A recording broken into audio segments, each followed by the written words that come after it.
Good evening. Welcome to the University of Washington's 35th University Faculty Lecture. I'm Dave Eaton. I am the Interim Vice Provost for Research at the University of Washington. President Weiss regrets that she cannot be here. Not surprisingly, she's in Olympia attending to some important business for the university. But I'm delighted to be here and have the honor to introduce tonight's speaker. 35 years ago, in 1976, the UW faculty began selecting one of their own to deliver the university faculty lecture. Each year, the UW faculty honors a person who's made a significant contribution to his or her own field. This is the highest recognition that faculty members can bestow upon one of their own ranks, and it's a tradition we will continue tonight. It's my pleasure to introduce Professor Buddy Ratner as he joins this distinguished list of Nobel laureates, scientists, artists, musicians, and historians who've earned this high recognition. Professor Ratner's been at the UW for almost 40 years now. His appointments in both the Department of Bioengineering and the Department of Chemical Engineering, and currently holds the Michael L. and Myrna Darland Endowed Chair in Technology Commercialization. His career spans a time from when the word bioengineering didn't even exist, to an era where hip replacements, ocular implants, and heart stents are routine medical procedures, thanks to the hard work and discoveries of bioengineers. Professor Ratner's research has been pivotal in the development of materials that help repair our bodies when they're broken, and discoveries from his lab will likely play key roles in procedures that we can only dream about today. During his career, Buddy has authored more than 400 scientific works on biomaterials and tissue engineering. Among UW faculty, Professor Ratner is exceptional in that he not only is a celebrated teacher and lecturer and has a prodigious research output. 400 publications is frankly remarkable for any faculty member. But is also committed to helping commercialize medical research that helps patients. Ratner's participated in the launch of 6 startup companies, and I'm proud to say all 6 of those companies are in the state of Washington, based on his lab's technologies, and he also serves as a consultant for several other medical device companies. Professor Ratner is a fellow of the American Association for the Advancement of Science and a fellow of the National Academy of Engineering, among many other professional honors. It's my pleasure to welcome Professor Buddy Ratner, who will show his research offers the tantalizing promise of helping our bodies to regenerate, rebuild, and repair themselves. Buddy? Thanks, Dave.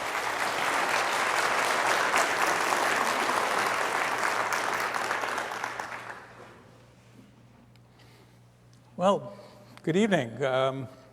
This is an incredibly profound and important honor to me because the University of Washington is so important to me.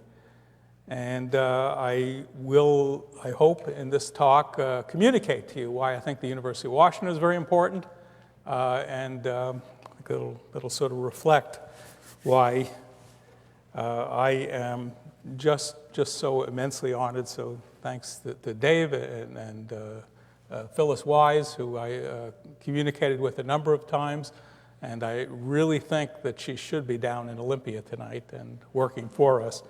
So let me get into this talk with this sort of complicated name: regenerate, rebuild, restore.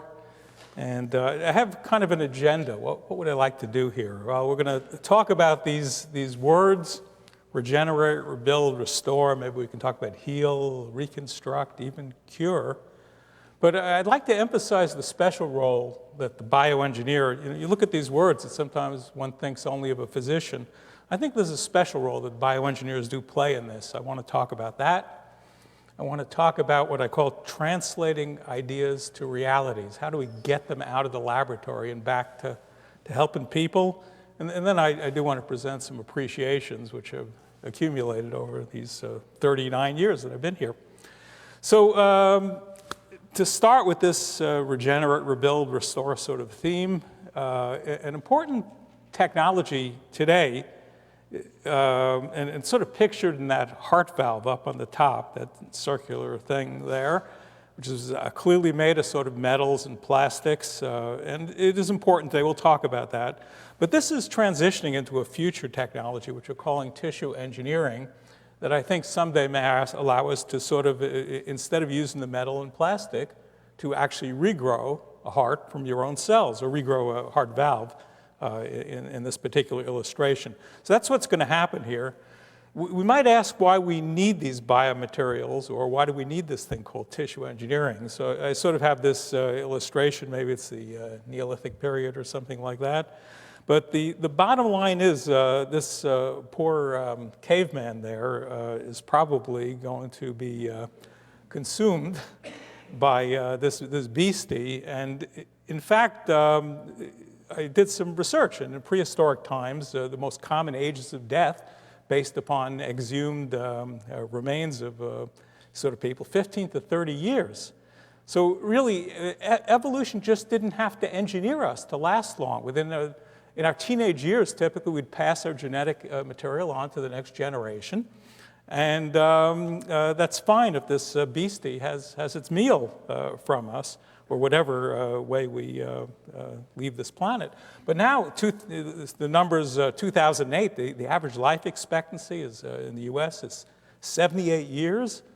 But the reality is we wear out and we are easily damaged. We just were never engineered by evolution to last 78 years. So disease, just wear and tear, literally wearing out from that hip joint, rubbing too many times, and then trauma due to a variety of things in our civilization. In fact, this is kind of interesting. I always call this one compelling needs. And if you look at the percent of our injured soldiers that are saved, the ones that come back home alive, in the Civil War, only 19% of the soldiers who fought in the Civil War and were injured came back alive. As we go through World War I, World War II, up to the Korean War, Vietnam War, Iraq, by the time the Iraq conflict, 96% of our soldiers, our fighting people, are coming home alive. But in what condition are they coming home? What quality of life do they have? What will life be like when they get back alive? That's kind of the question we're asking here. The other part of it is we have this boom of baby boomers now. There's 78 million of us. I put myself in this list of illustrious figures along the bottom of this slide. I think I fit someplace near maybe Arnold Schwarzenegger. But anyway, number of baby boomers, 78 million. We have 10,000 people turning 60 each day. And the Americans 65 plus will more than double by 2030. And again, we go back to that thing, we wear out, we're injured, we have disease. Well, this group is going to be very susceptible for that. But the thing is, the baby boomers, and in fact most people, what we're really striving for is health, vitality, quality of life. It's not sufficient to just be alive. We want to have fun, have a great, joyous quality of life. And then associated with aging, we have these diseases: heart disease, cancer, joint problems, vision loss, hearing, diabetes, incontinence. I like this old Czech expression: if you're over 60 and you wake up one morning and nothing hurts, you're probably dead. So we do kind of wear out. Well, and then we have medicine and physicians. And we can go back to the works of Hippocrates. In fact, you can read some of his early writings. Hippocratic medicine was humble and passive. And the therapeutic approach was based on the healing power of nature. Galen, go to 130 AD, really set the foundation for modern medicine. Many of his ideas are still used today, especially about medical ethics and things like that. And again, this sort of idea, and then we go to sort of a Norman Rockwell version of a 1930s physician, take care of you. The interesting thing is, through this huge history, there's this word in big blue letters there, palliative. Medical care to reduce the severity of disease symptoms rather than halt, delay, or reverse the disease itself or provide a cure. How can we make the patient comfortable? Maybe nature can do some healing. That's largely been the focus of medicine. So most of our diseases of aging are associated with the wearing out or malfunctioning of a tissue or organ, so let's just replace the defective part if this fellow here, this businessman, is missing a leg. Well, let's put a prosthetic leg on. That's kind of the idea. It's not bad. It works. It's palliative. This patient is up and functioning, but that leg probably works so-so. So what are these options for body repair or replacement? Well, we can do biomaterials and medical devices, the metals and plastics. We'll talk more about them. We can talk about transplantation, but I have a little note there. As of 2/26/2011, that's pretty recently, there were over 110,000 people waiting for transplanted organs.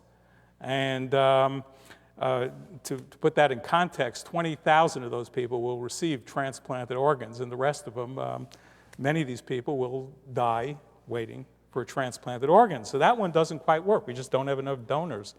Some people find a life with, let's call it altered functionality, satisfactory. And what I'm going to really address in this talk, I'm going to talk about these biomaterials, but go into tissue engineering and regenerative medicine that I think offers some amazing new options. Okay, so let's start with the biomaterials. And again, there's just a kind of a glib little slide there with a few examples of popular biomaterials. I'm not going to even read them. Many of you will recognize these readily. But the important thing to notice is the red letters, the number per year that we're putting into humans year after year. They must be reasonably successful if we're doing this. So they kind of work. And the total U.S. healthcare spending is exceeding $2.3 trillion per year. Of that, medical devices is something greater than $300 billion per year, and the portion that is the biomaterials, just the materials themselves that go in to make the devices, is roughly $30 billion. So that'll just give you a proportion of what we're doing in terms of the industry. So we're going to talk about approaches for this repair, replacement. One is medical devices constructed of the synthetics, the metals and plastic. And then we're going to also go in and talk about living constructs comprised of the patient's own cells, really the future. But it's fun to look at the history. There's a lot of neat history that will kind of put this in context. So you can go in the British Museum and you might find this particular mummy with a wooden toe that was replaced there. So as far back as 3,000 years ago, people were already thinking about how could we replace a damaged or missing part.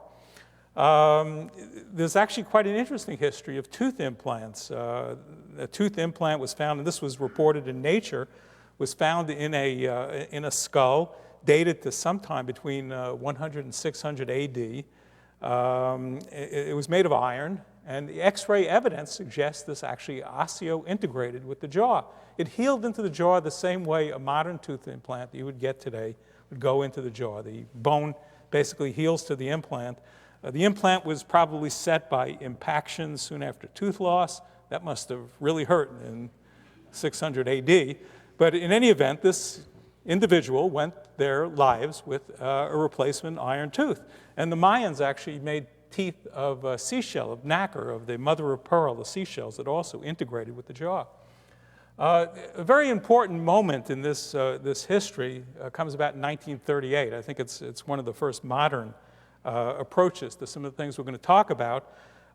This book was written, Culture of Organs. The first author is Alexis Carrel, who won the Nobel Prize in Medicine. I think it might have been 1921, but I could be wrong by a few years on that. In any event, he won this for working out ways to suture or anastomose blood vessels. And he's working with Charles Lindbergh, the aviator. Lindbergh was also an engineer by training. And the two of them built a bunch of devices, apparatus, to keep organs alive outside the body, to grow them, to culture them. This would really be the precursor to the whole tissue engineering movement. I think the first successful medical device procedure was done by the man in the center of this picture. That's Wilhelm Kolff. And in Nazi-occupied Holland, Kolff demonstrated for the first time in history that you could take a patient with kidney failure, dialyze their blood, wash their blood of toxins, and that person could live. In that era, if your kidneys failed, it took about 3 weeks to die. It was considered a very unpleasant death. And Dr. Kolf's demonstration with a dialyzer made from sausage casing and a dialysis bath made from a washing machine demonstrated you could keep people alive. It was quite amazing. But hemodialysis is an interesting story because Seattle is very involved in this. Just a few months ago in the Queen Anne News, this article appeared. A living testimony to science, Scribner's shunt celebrates 50 years of extending people's life. So Belding Scribner, and Belding is in the bottom, sort of on the center there, was a MD a nephrologist at the University of Washington, and took the Kolf development to the next level. Kolf showed you could dialyze a patient, keep them alive, but there was no way to get access to that patient's blood. Kolf found 6 surgical sites. You could do 6 dialysis treatments, and then unfortunately, they couldn't hook the patient up to the dialysis equipment anymore. What Belding Scribner did in collaboration with Wayne Quinton, and you can see Wayne down on the bottom there too, what Belding did was to develop a blood access system so you could basically readily access the blood of a patient and routinely dialyze that patient. Les Babb is also illustrated here. Les was a professor of chemical engineering, or still is a professor of chemical engineering emeritus. He also chaired our nuclear engineering department when we had one for many years. But Les Babb invented the apparatus, the engineer's contribution to this. Actually, Wayne Quinton was an engineer too. So the two of them made possible the ability to dialyze patients in a routine manner. I have a picture of the University Travelodge there, and apparently in the basement of that were the first dialysis machines set up. And there's a plaque on this site in 1962, the world's first artificial kidney center was opened. And in fact, the first laboratories for Assemblon, one of the companies I founded, was in that very same building, which is where I noted this plaque up on Capitol Hill. So we're very involved in dialysis history. And another thing that came out actually is really the birth of modern bioethics, really evolved right here in Seattle. We only had 2 or 3 dialysis machines. Many people had failed kidneys. Those were the only ones in the world. And this, what was called a hooded or a life-death committee, whose identities were kept secret, could decide who would live. Is a 12-year-old boy more important than a 25-year-old housewife with 3 kids, or more important than a famous university professor? If somebody's kidneys failed, this group made the decision of who would live and who would die. And much has been written about the modern bioethics. And this takes us up to modern kidney dialysis, 2011. In the first decade of the 21st century, we spent more than $2 trillion on this procedure to take the blood out of a patient, cleanse it, and put it back into the patient and keep people alive. $2 trillion on dialysis in just 10 years. Go back in history again a little bit. 1945, World War II ended, and there was a whole bunch of materials that were developed for the war effort that were unavailable to the public. Some of them nylon, Teflon, the silicones, titanium, stainless steel. These were all developed or evolved during the war, and suddenly the war was over and they were available to the public. We had the famous nylon riots for the availability of this amazing fabric that happened at that time. But the availability of these new materials, surgeons would have a patient open on the operating table and find a part missing or a gap or something that needs filling and saying, well, I've seen this great stuff called Teflon, maybe I could use it. Really, a lot of our early biomaterials happened that way. So we have people like Harold Ridley. Ridley was an ophthalmologic surgeon, worked for the Royal Air Force. After the war, he noticed shards of plastic that were, let's say, unintentionally implanted in the eyes of aviators. This was due to the machine gun fire that shattered the windshields on these, the Spitfire, for example. And looked into the eyes of these aviators after the war, saw these shards of plastic, and said, well, they seem to be sitting in the eye in a rather inert fashion. This is very unusual for a splinter or a shard to be so inert. maybe this plastic is biocompatible. He literally went to the company that made those windshields, ICI Corporation, bought a sheet of Perspex, really plexiglass, and made the first intraocular lenses. So they really, these implant lenses really are sort of windshields. This is kind of what one looks like implanted in what we call the capsular bag, the bag that held the natural lens, which becomes cataractus. It was the major reason why people went blind through all of history and probably led to the termination of most lives. When you went blind, you could no longer hunt or be productive. So the ability to just take out that cloudy lens and put in a clear lens was an incredible innovation. And just this summer, I had one of these done to me too. So you notice one of my eyes there is highly dilated. I just had a lens put in. You notice the surgeon put her initials over my eyelid. You don't want to get the eye mixed up. You want to get the right eye every time. And she did get my correct eye. And the lens is actually quite remarkable because since I was 15, I've had to wear glasses for distance vision. And I don't need them. I use these for reading. But my eyes are 20/20 now. It's absolutely amazing. So I'm a believer, obviously. We have the devices, the hip prosthesis developed by John Charley in the 1950s. These are going into hips and knees, going into pretty near 2 million people a year. The famous or infamous breast implant goes in hundreds of thousands. These are just US numbers. Worldwide, they're going to be double or triple this number. This is the Otto Victorly, a man I was pleased to know who invented the soft contact lens. He invented this in communist Czechoslovakia, and actually there's some very interesting political stories because he was very outspoken about the government, and this led to a lot of problems for him, but he's a brilliant scientist, and I'm pleased to have known him. We can talk about another device, the artificial heart. This is from a book published in 1881, and people are already thinking about how we could make an apparatus, an artificial heart. This is where the artificial heart was invented. This man, Paul Winchell, when I was a boy, every Saturday on TV, Paul Winchell and his dummy, Jerry Mahoney, would be on TV in this ventriloquist act, but Paul Winchell was a prolific inventor. He has some 20 US patents. They're patents on a fountain pen, on a woman's corset, whole variety of interesting devices. One of his patents is on the artificial heart.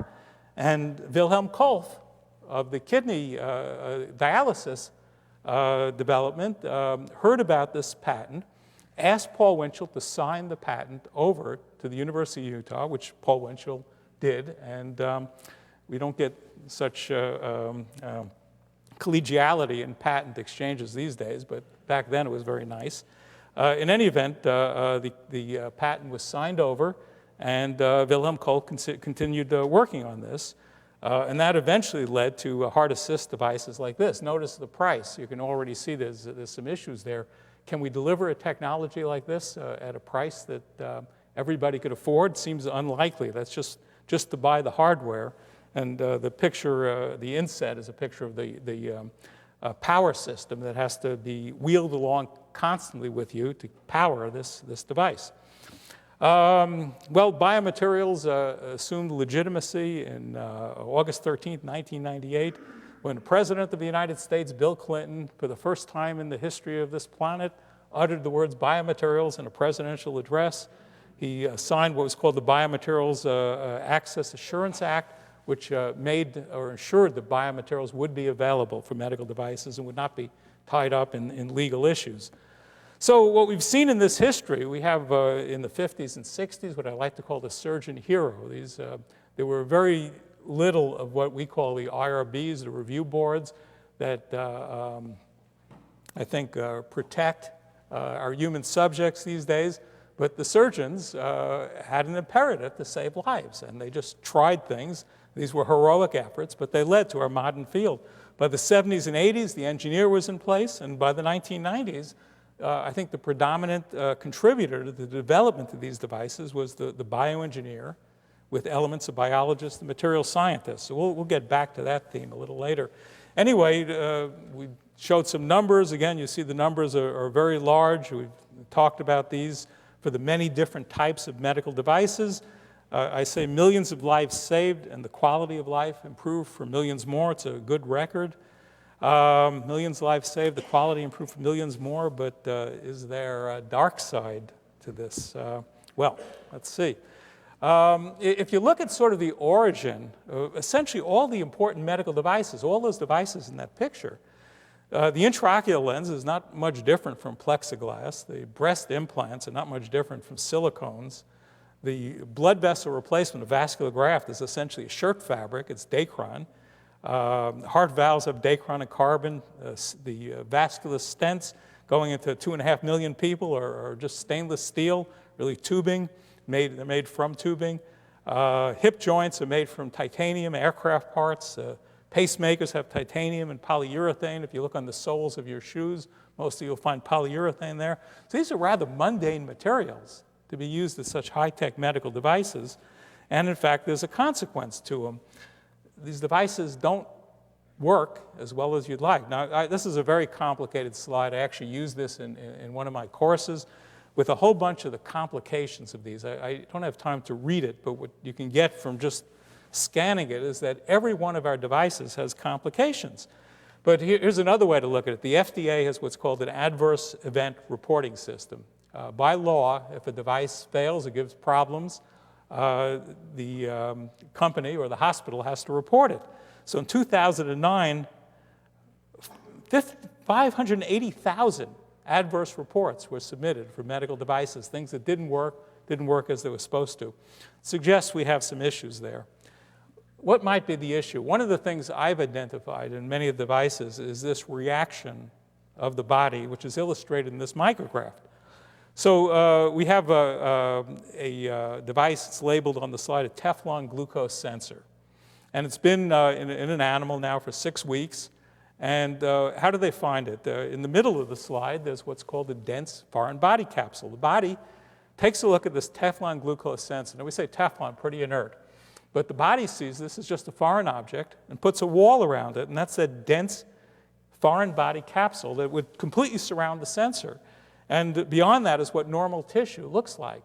How are we going to get the glucose from the body through that dense capsule to that sensor to measure your glucose? In fact, this is why glucose sensors fail. It's why diabetics have to stick themselves 6, 8, 10 times a day because of this capsule, or why even the modern generation of glucose sensors only last 3 days. Let me give you another example here. This is from a very recent TV show, just a few days ago, showing some amazing developments in prosthetic limbs. This gentleman is controlling 2 arms based on the muscles at the sort of around the breastbone, and just by sort of twitching those muscles, these arms can move and have actually remarkably decent dexterity. We have, in fact, at the University of Washington, one of our star young faculty, Professor Yoki Matsuoka, who's developing brilliant prosthetics like this. But the ideal way to control these prosthetics, what if we could control them from our brain instead of twitching the muscles on your chest to do that? Well, here's a cover of Nature magazine, and this gentleman, a quadriplegic, has an electrode array implanted in his brain. And in fact, he can control the cursor on a computer screen by just thinking about where that cursor should go. By the same token, this man should be able to control those prosthetic limbs. The only problem is that after a few months, those electrodes in the brain shut down. Why did they shut down? That foreign body capsule, that wall around it, blocked the electrical communication of those electrodes with the man's brain. So if we could get beyond that foreign body capsule, we'd be in good shape. So I sometimes say the real opportunities to sort of save lives, improve the quality of life, reduce cost, are these biomaterials that heal, not form this scar bag around them. We have a lot of trouble with infection resistance. I'm not going to talk about that, but it's extremely important. And then finally, a huge opportunity in this thing called tissue engineering. So in 1996, we launched a program funded by the National Science Foundation, funded very generously. We called it UWeb, University of Washington Engineered Biomaterials, and we had the goal that biomaterials now heal in the scar bag. Can we change the surface of those biomaterials so they heal in a vascularized, reconstructed site, sort of normal tissue? We called them biomaterials that heal, and this became our goal. And in fact, we succeeded to do this. So I was reviewing the literature for many years and saw that there's some interesting things about porosity in the way porous things healed. And Andrew Marshall, who I'm very pleased is here tonight, came to me to start a PhD thesis, and this was the project I suggested Andrew pursue. And what he did was take microspheres, there's a micrograph of those little microspheres, and sieve them, make them all one size, a nice even cut or even size, and then shook them so they all settled into a tight close-packed array, like close-packed oranges at the grocer. And then he gently heated those microspheres so they sintered or fused with each other, and then he surrounded them with a monomer liquid, and then polymerized that to make a polymer. He solidified it around those microspheres, and finally used a solvent to remove those microspheres. So now we had a material which had one and only one pore size, and the pores were interconnected where the spheres sintered together. We call this sieve, shake, sinter, surround, solidify, solubilize, success, and it has led to some success. That's a joke. So let's see, we have a micrograph here of what these materials look like. You can see they're kind of very uniform. This is is a diameter of a human hair here. This is some of the first data Andrew produced, which shows that if the pore size was just right, the blood vessel density would be highest at something around 35, 40 microns. And if the pore size was too small or too big, you got that foreign body capsule. It was never seen before and very interesting to people. Well, the success material has led to University of Washington collaborations with dermatology. Our colleagues, John Olerud and Phil Fleckman and their group have demonstrated this material heals in skin. I think it's been quite unprecedented. I'm working with Chuck Murray and Mike Laflamme in pathology. They found this heals in heart. My orthopedic surgery colleague, Paul Manor, found this heals in bone. My ophthalmologic, in fact, my surgeon, my colleague, Tung Shen, found this material heals in the sclera. I'm working with Michael Fialco. He finds this actually can be used to heal and reconstruct vaginal wall. And probably this list could go on even more and more. We have a lot of nice histology images from John and Phil, and in fact from their group, which has been very excellent in this. I don't think people really want to be troubled with the histology, but what this can tell us is that both the epidermis and the dermis of skin heals right through this material. Again, quite unprecedented.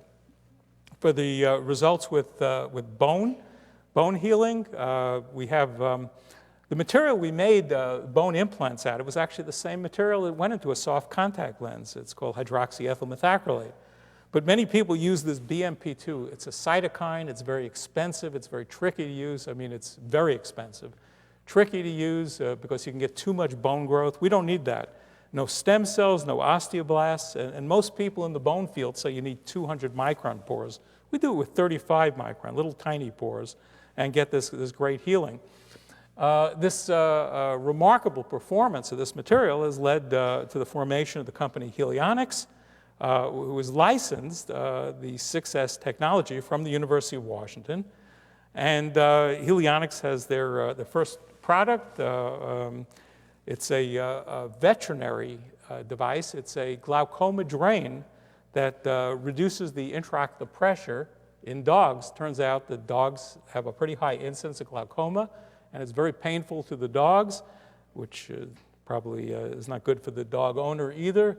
The company that was originally making this device, a veterinary surgery company, never really got more than 3 months use out of this material. With the material that Helionics calls star material, their trademark for this Success material, We've gotten results that have been 35 months or more in dogs, and this product is now going into humans. We're starting a company to develop this for humans. Healing in the sclera is very difficult, as you might imagine. So what does this 6S stuff work? Well, there's a cell called a monocyte. We have loads of them in our bloodstream. And when there's an injury, the monocyte migrates out of your blood vessels to the site of the injury, where it addresses the site of the injury and becomes this cell, transitions to the cell called the macrophage. The macrophage I like to think of as the orchestrator of biological reactions. It controls all the cells in the body, or sends out signals that tell them what to do, and really does organize healing in the body. The macrophage also has an attack function. This is a kind of a cute little movie here. Let's see if this will run. Yeah, somehow. There we go. This is macrophage chasing a bacteria and its attack function. And we could actually go for a while. Needless to say, that bacteria is dead meat here. The macrophage does get it. And it goes a little while. It's kind of cute the way it just keeps on pursuing it. But it's after it. Anyway, what we've learned is these macrophages really can have two what we call phenotypes. One goes under the name M1, and M1 is sort of killing of parasites, tissue destruction. M2 is angiogenesis and tissue remodeling. We think that capsule is due to M1. We think the healing and regeneration we get with the 6S materials is due to M2. So we have our macrophage standing at a crossroads. Should it go down the attack pathway or the healing pathway? Well, have to decide. So here's what we think happens. At the bottom of the slide, we have a typical solid material. Might be Teflon, a very inert material. But those macrophages come along, spread on the surface. What they're trying to do is eat it. They're attacking it. They're not impressed with the fact that our device has gotten FDA approval. They're really very unconcerned. They just see a foreign object, they want to consume it, and they try to do it. And of course, they can't digest Teflon, so they call in the troops and put this wall around it. In the large pores, these macrophages also can spread out, attempt to consume our material. But in these small pores, we believe the macrophages can get in there, but they just can't spread. They don't have the room to spread. And so what we think we're doing is actually mechanically. Most people would like to do a biological trigger. We think we're mechanically forcing them to go down that M2 pathway, that reconstructive pathway. So here's what I call some heavy thoughts on this 6S material. This is how I'm thinking about it. So we have bone, skin, heart, sclera, many different tissues. Where you implant the 6S, you get that tissue. It's pretty remarkable. It's the same material in every one of these tissues. In all cases, the 40-micron 6S is heavily infused with these cells, the macrophages. And then we find reconstructed tissue. So if you sort of look at that little picture up there of what these 6S materials, the macrophages heavily infuse this material. But then we find tissue in there. How did the other tissue cells get in? It's like there's a traffic jam. Those little pores are filled with these macrophages. How do blood vessels, how do fibroblasts, how do extracellular matrix fit in there? So what if those macrophages that are in there themselves actually differentiate, much like stem cells, to the cells making up these tissues? Well, we have a huge pool of monocytes in our body. Maybe we can exploit them to heal. Maybe we can turn on our own mechanisms to heal and reconstruct rather than going down that scar pathway or non-reconstructive pathway. Okay, so that's the basic point. We're going to go into tissue engineering. I'm going to tie all these ideas together. People are trying to tissue engineer everything from the hair on top of your head, which is actually a potentially very big market, to fingers and toes, and in fact have effort on digit regeneration here. So we have all these potential organs. People are seeing the potential of this. The way tissue engineering is done, or most of it is done, is we have a scaffold that's made of a bioengineering, and we seed living cells in it, often the cells from your own body. We seed them there, grow them up. So we have our porous material, we seed some cells on it, we put it into a bioreactor, and then we grow up a heart. Now, actually, this is pretty easy to do in PowerPoint. It's a little harder to do in reality. But we do think along these lines of doing just this. What are these scaffolds used for? Well, they sort of provide a temporary support in a workspace during construction or remodeling. And the scaffold should reflect the size and shape of the structure as the scaffold around Notre Dame. The scaffold is open and porous to allow transfer of construction materials and space to work. But when the construction is complete, the scaffold should go away. The analogy is perfect in tissue engineering. That's exactly what we do too. So the biomaterials of the medical devices I showed you should be biostable, but the biomaterials in tissue engineering should be rather fragile, biodegradable, go away in time. So here's a version of that material. If you have a contact lens made of this polymer, HEMA, it will pretty much last forever, but one of our PhD students, Sarah Otzit, developed a biodegradable form, and she put this on a microscope, sort of accelerated the degradation, and you can watch this porous structure just go away. Oops, it didn't quite go away. Let's make it go away. Go away. Let's see if it'll go away. There we go. Went away. Okay, good. So many people are making many types of scaffolds. It's a very exciting area. You can see on the top row our 6S materials. We're very interested in using this. In tissue engineering, Professor Atala at Wake Forest has actually tissue engineered whole bladders. He takes cells from a patient with a maybe a congenitally deformed bladder, but takes some cells there, puts it on a scaffold, grows it up, and puts those scaffolds back into that patient. There are some 30 people now, first time in history, that have their bladders reconstructed with their own cells. You can live without a bladder, but the quality of life is not good. And the children who've had these bladders, the bladders grow with the children. It is transformational. It is a miracle of medicine that's happened there. Well, let's see, as well as bladder, people have done trachea, people have done the epithelium of the eye, the corneal epithelium of the eye has been replaced by tissue engineering. Skin is almost routine in tissue engineering now. So we're seeing this huge transformation from the ability to maybe make the patient go on to a new level of actually reconstructing, giving the patient back their own tissue.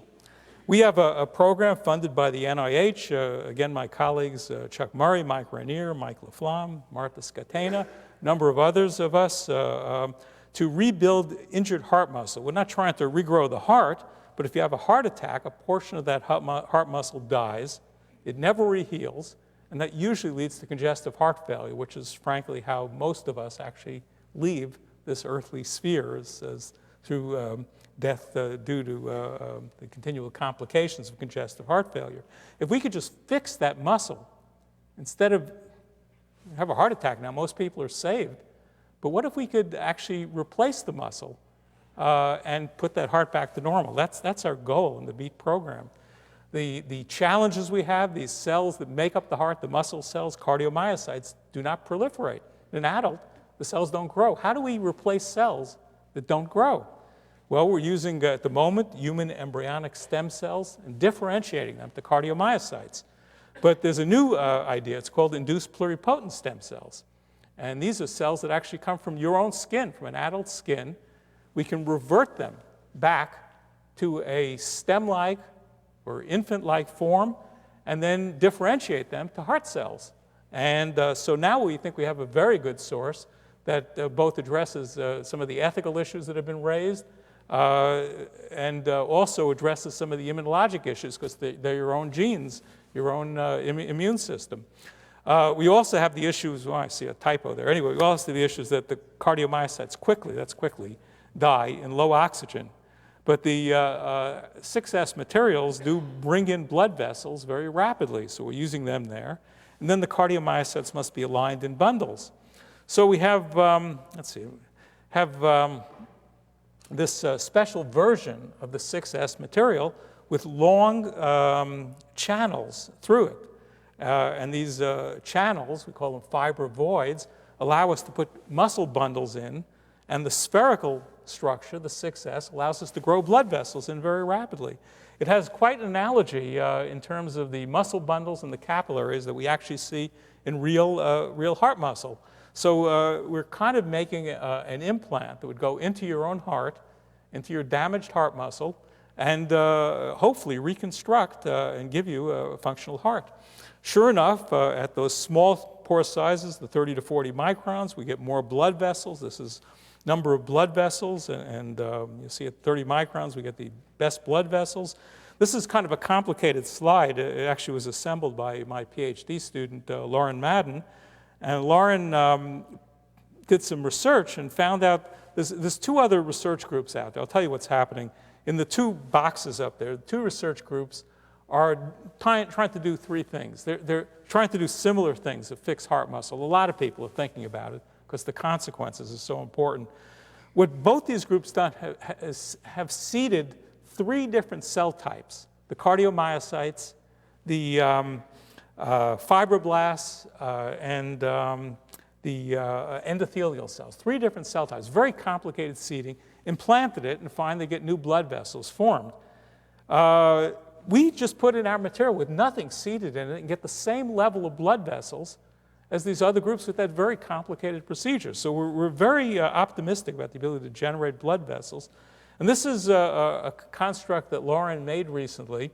You can sort of see those long channels. The long channels are filled with the cardiomyocyte cells, and the whole construct beats.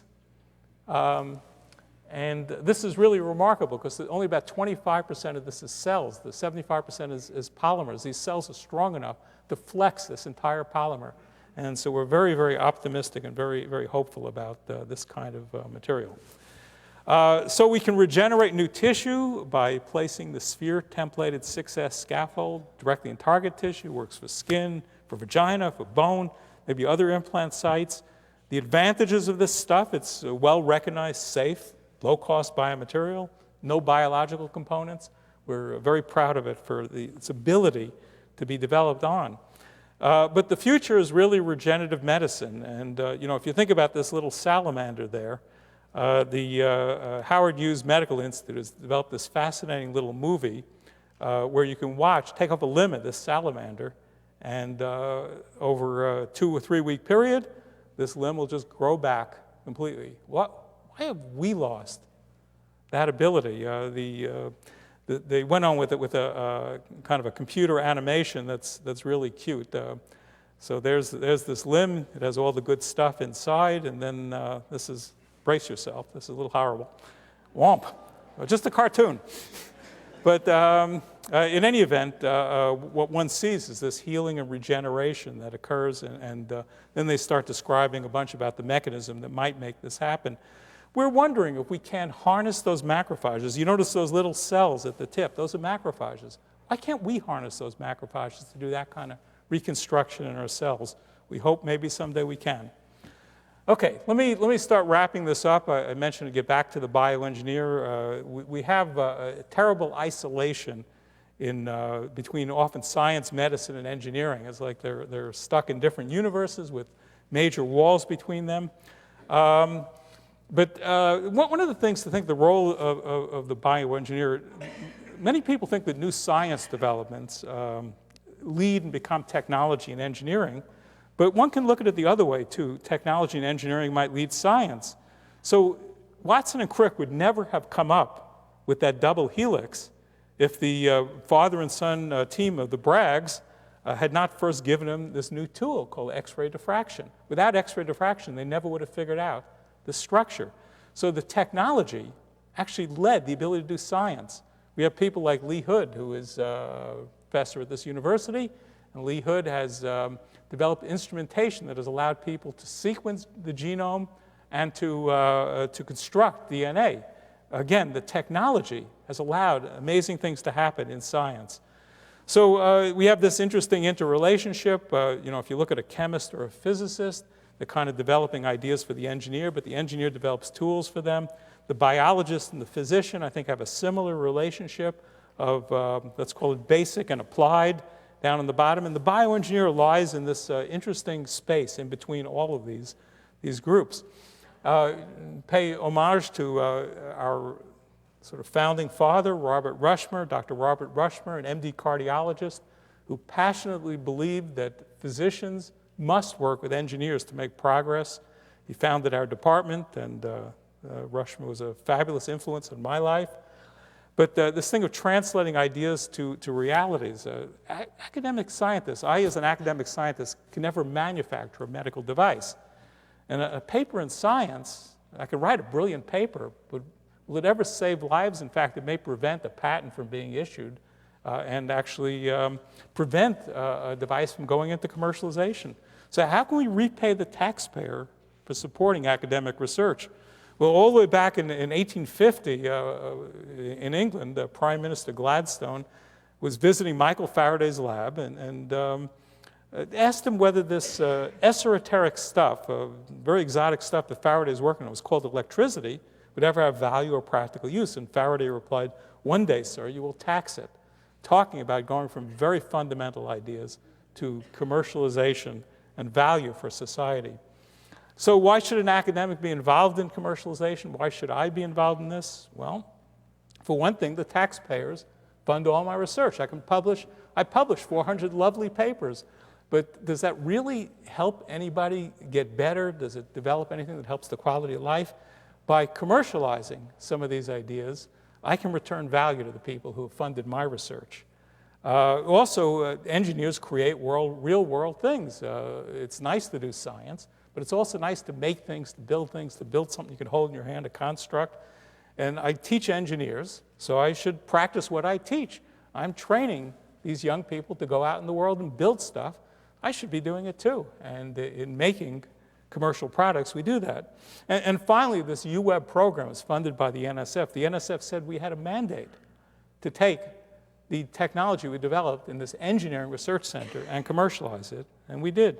So I really like this definition on the bottom: engineer, the ingenious contriver of the instruments of civilization. It's a very nice statement of what we do.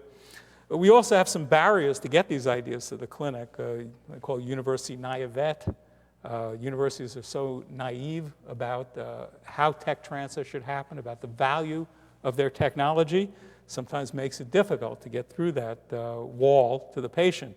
There's risk aversion. It's in the physicians, it's in the FDA, often in the professors themselves. We have technology barriers. It's neat to do a little lab demonstration. To actually build a product is difficult. The FDA, many people say, is a major barrier. This issue of reimbursement. You can get something approved by the FDA, but unless it's approved for reimbursement, it may never help the patient, never reach the patient, because it won't be a successful product.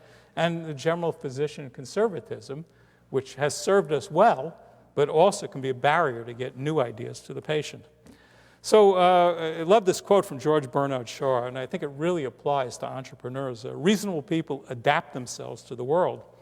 Unreasonable people attempt to adapt the world to themselves. All progress, therefore, depends on unreasonable people. So I have to put myself in the unreasonable category. Well, with that, let me just give so many appreciations. Again, 39 years is a long time, and this University of Washington has been a terrific home. I could give you a long list of schools that have tried to entice me away, and always the University of Washington has made a home for me. And looking at this fabulous environment, it's been great to me, but there's also been just generations of students, postdocs, staff, couldn't even begin to list them. I came here in 1972 to work for Alan Hoffman. I met another postdoc in his lab, Tom Horbett. The three of us have been friends and colleagues and involved in developing biomaterials at the University of Washington now for all these years. And then so many of my colleagues, again, it would make a silly slide because I just love working with other people and collaborating. And so there's just so many. Department of Chemical Engineering has been a great home. One particular chair, Charlie Schleicher, has been a terrific influence on my life. At the Department of Bioengineering, we've had 4 terrific chairs, Robert Rushmer, Lee Huntsman, Youngman Kim, and now Paul Yeager is leading it, and this has also been a terrific home for me. Michael and Myrna Darland have been very generous and have helped fund a program that has allowed us to teach commercialization and entrepreneurship to hundreds of students. I have to thank them and their here, and I will thank them more formally. The Engineering Research Center program at the University of Washington has led to the 6S materials and many other developments too. It was a very, I'd call it a high-risk proposition for them to take because nobody had ever done this before, and they had faith in me and funded me. The NIH has funded me in many programs. I appreciate that, and then I really have to thank my parents and my son and his wife, Dan and Shannon, and two great grandkids who are probably someplace up on top there, Philip and Benjamin. So a lot of appreciations. This is one picture of some small fraction of my research group recently. We were at a meeting in Seattle. It was great together with all these people. Here's what I call a small fraction of the biomaterials faculty at the University of Washington. It all started with Alan Hoffman, who's right in the center there. And this community, that's probably half of the researchers and students in biomaterials. Community has just grown and grown. And some other appreciations. There's Alan Hoffman and Tom Horbett with me, and my wonderful wife, Cheryl, who has been incredibly supportive and put up with a fantastic amount to deal with this unreasonable person. Okay, so dramatic increases in life expectancy. This is Novartis is predicting. We'll keep on living longer and longer, but as we do, we will wear out. We'll have more needs for repair. And I just love this cartoon. These two ladies are saying, I never thought turning 80 would be so much fun. And this is really what we have to strive for, is having a great time in life and remaining young and healthy. So we can't solve problems by using the same kind of thinking we used when we created them. The paradigm of medicine has a good 2,000-year run.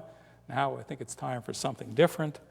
And with that, I much appreciate the University of Washington, the people who have funded me, and I want to thank you for your attention.